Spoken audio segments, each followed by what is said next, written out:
Welcome back. आप देख रहे हैं बनो अपना फाइनेंस मिनिस्टर। मैं हूं आपके साथ कविता थपलियाल। और चलिए शो को आगे बढ़ाते हैं और एक बेहद अहम आंकड़ा जो कि हर महीने आता है, जिससे हमें पता चलता है कि कैसे बाजार में जो आप जैसे दर्शक हैं, निवेशक हैं, जो पैसे बचा बचा कर निवेश करते हैं अपने आर्थिक लक्ष्यों के लिए, उनका दमखम बढ़ रहा है, कैसे उनका निवेश जो है वो बाजार में बढ़ रहा है।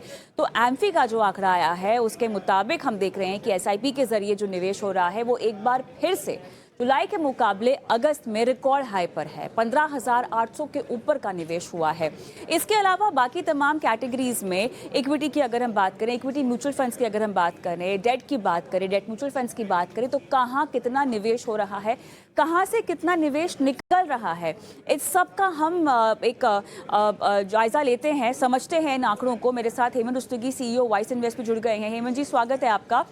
वैसे तो हेमंत जी, ये आंकड़े हर महीने आते हैं, ठीक है, लेकिन सवाल यही होगा कि अगर हर महीने आंकड़े आते हैं तो ऐसा क्या हम बताने की कोशिश कर रहे हैं।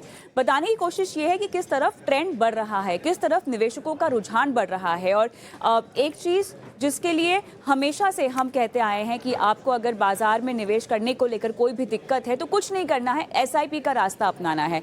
तो हेमंत जी, मैं आपके पास स्पेसिफिक सवाल लेकर आऊँ उससे पहले मेरे सहयोगी शरद दुबे मेरे साथ जुड़ गए हैं, जो कि इन आंकड़ों का ब्यौरा हमें दे रहे हैं। शरद, बताएं, जो ताज़ा आंकड़े आए हैं एम्फी की तरफ से, क्या कहते हैं? जी बिल्कुल, अगस्त महीने के जो एसआईपी डेटा आए हैं और यहाँ पे जो नंबर्स देखने मिल रहे हैं वो जो है रिकॉर्ड हाई लेवल्स पे एसआईपी आई है। लगातार दूसरे महीने में जो है 15,000 करोड़ के मंथली इन्फ्लोज आपको एसआईपी में देखने मिली हैं। ओवरऑल इन्फ्लोज की बात करें वो भी पॉजिटिव आए हैं, लेकिन इक्विटी इन्फ्लोज की अगर बात करें तो वो अपने 5 मंथ के हाई लेवल्स पे देखने मिली है। लगभग 20,000 करोड़ का ये इन्फ्लोज आया है। लेकिन अगर सेगमेंट्स की स्पेसिफिक बात करें तो सबसे पहले मैं कहूँगा मिड कैप और स्मॉल कैप, इन दोनों सेगमेंट्स का जो है कंबाइंड बेसिस पे देखें तो 6,500 करोड़ से ऊपर का इन्फ्लोज देखने मिला है और लगातार 7वें महीने इन दोनों सेगमेंट्स में एक अच्छी इन्फ्लोज देखने आई है। स्मॉल कैप सेगमेंट की अगर बात करें फंड्स की तो यहाँ पे आप देखेंगे लगभग 4,300 करोड़ का इन्फ्लो आया है, यानी कि अपने जो मंथली रेट है उनकी वो एकदम हाई लेवल्स पे जो है देखने मिल रही है।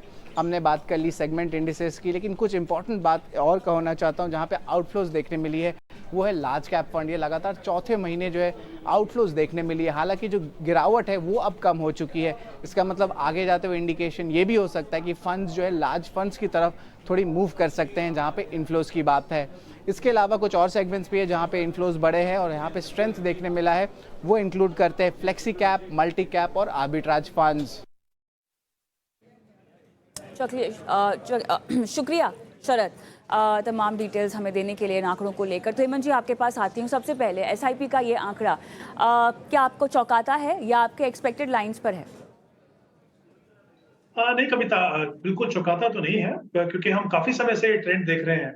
देखिए, बहुत साल पहले ऐसा हुआ करता था, एसआईपी के नंबर्स जो है थोड़े इरेटिक हुआ करते थे, बट पिछले कुछ साल में हमने देखा है जिस तरीके से इन्वेस्टर्स ने एसआईपी के द्वारा मेनली जो इक्विटी फंड्स हैं उनमें इन्वेस्ट किया है।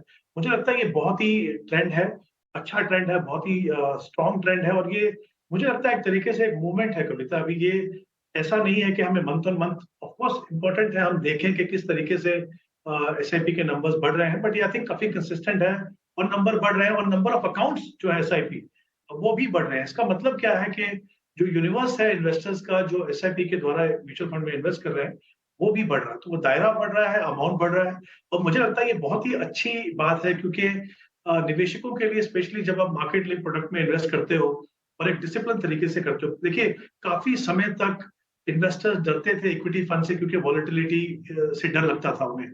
जब आप एक डिसिप्लिन तरीके से इन्वेस्ट करते हैं तो इंपॉर्टेंट चीज आपके लिए क्या है कि जो वॉलेटिलिटी है उसको आप टैकल ही नहीं करते हैं, बल्कि अपने एडवांटेज के लिए उसको आप यूज करते हैं, क्योंकि एक डिसिप्लिन तरीके से इन्वेस्ट करने से आपको एवरेजिंग का फायदा होता है।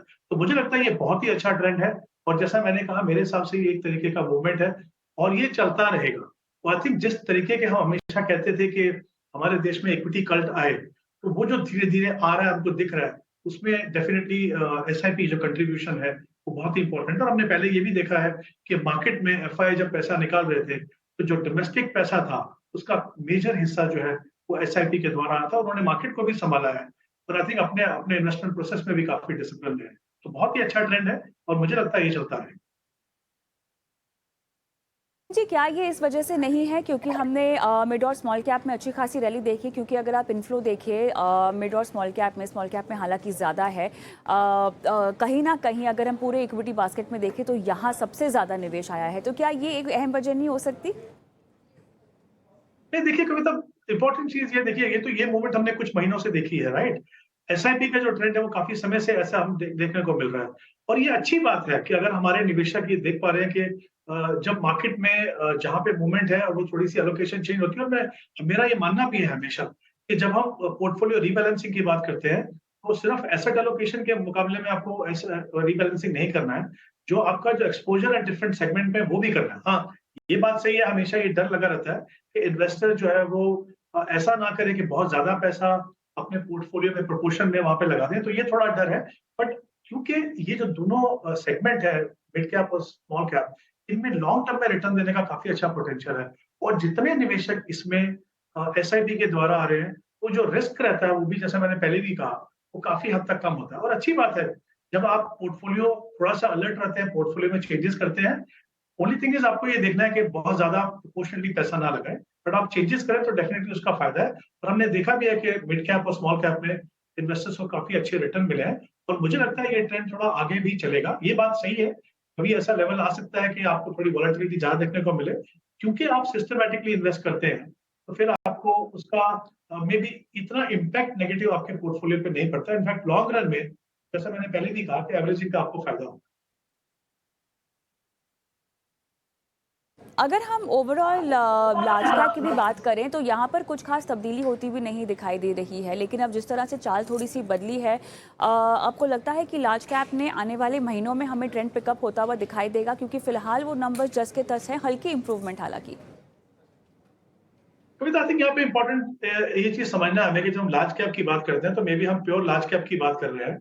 लेकिन अगर आप देखें पिछले काफी समय से, आई थिंक इन्वेस्टर्स को बताया भी गया था और उन्होंने समझा भी है कि एक तो जैसा आप पोर्टफोलियो में, जैसा मैंने कहा ना, सेगमेंट पर रीबैलेंसिंग करते हैं, तो जाहिर सी बात है अगर आपके पोर्टफोलियो में लार्ज कैप ज्यादा है तो आप वहीं से कम करके आप जाएंगे। लेकिन दूसरी इंपॉर्टेंट एक और ट्रेंड जो अभी देखने को मिला है क्लियरली, कि जो लार्ज कैप में जो पार्टिसिपेशन है, मे बी वो डायरेक्टली लार्ज कैप फंड से नहीं हो रहा है, लेकिन जो दूसरी कैटेगरीज है और जहां पे हमने देखा कि वहां पे इन्फ्लोज अभी भी पॉजिटिव है, जैसे फ्लेक्सी कैप है। फ्लेक्सी कैप फंड को अगर आप एनालाइज करें तो 70-80% पैसा जो है वो लार्ज कैप में जाता है।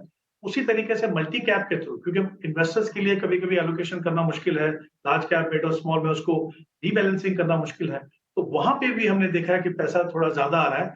और जितने भी आप मल्टी कैप देखें तो वहां पे थोड़ा बायस जो है लार्ज कैप में ही रहता है। तो आई थिंक ऐसा नहीं है कि वहां पार्टिसिपेशन कम हो गया, मुझे लगता है वो डिफरेंट कैटेगरीज से इन्वेस्टर जो है वो लार्ज कैप में इन्वेस्ट कर।